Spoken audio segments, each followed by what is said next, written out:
আসসালামু আলাইকুম ওয়া রাহমাতুল্লাহি ওয়া বারাকাতুহু। ওয়ালাইকুম আসসালাম রহমতুল্লাহি ওয়া বারাকাতুহু।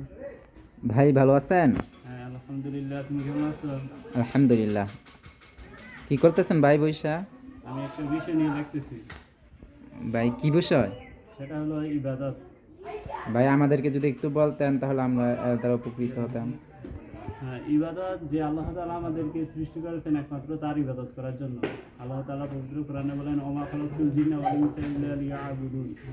তো আল্লাহ তাআলা যদি আমাদেরকে ইবাদত করার জন্য সৃষ্টি করে থাকেন, তাহলে আমরা এই বাকি কাজগুলো কেন করতেছি? যে আমরা কৃষিকাজ করতেছি, ব্যবসা বাণিজ্য করতেছি, চাকরি বাকরি করতেছি, তাহলে কেন করতেছি? তো ওইগুলো তো ইবাদত না। আমরা সাধারণত বুঝে থাকি যে নামাজ রোজা হজ জাকাত এগুলো ইবাদত, ঠিক না? তো আসলে এখানে আমরা ইবাদতের সংজ্ঞা বুঝি না, ইবাদত কাকে বলি।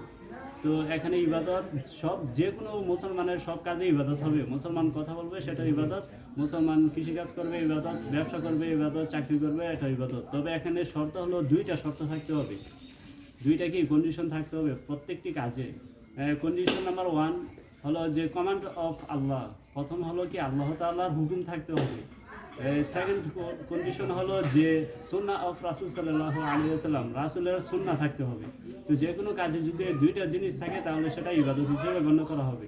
তো একটা উদাহরণের মাধ্যমে আমি আরও সহজে বলি তোমাকে, যে আমরা নামাজ পড়ি, ঠিক না? এখন নামাজে আল্লাহ তাআলার হুকুম আছে কিনা? আল্লাহ তাআলার হুকুম আছে। আল্লাহ তাআলা বলছেন যে আকিমিস সালাত। তো নামাজ হুকুম পাইলাম, প্রথম শর্ত পাইলাম। দ্বিতীয় কি? সুন্নাহ। তো রাসূল সাল্লাল্লাহু আলাইহি ওয়াসাল্লাম বলেন যে সল্লু কামা রাআইতুমুনি উসাল্লি, তোমরা সেভাবে নামাজ পড়ো যেভাবে আমাকে নামাজ পড়তে দেখেছো।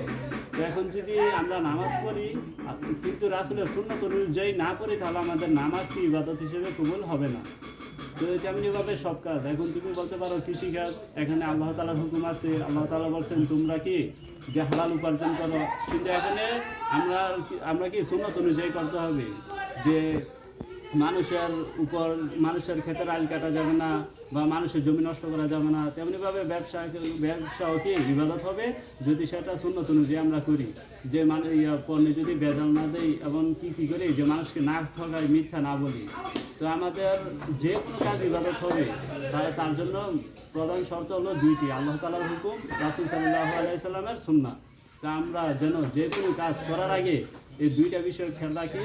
তো আল্লাহ তাআলা আমাদেরকে যে কোনো কাজ করার আগে যে আমরা চিন্তা করবো এখানে আল্লাহর হুকুম আছে কিনা, এবং থাকলে রাসূল সাল্লাল্লাহু আলাইহি সাল্লাম কীভাবে করছেন সেভাবে করার তৌফিক দান করেন। সকল বলুন আমিন।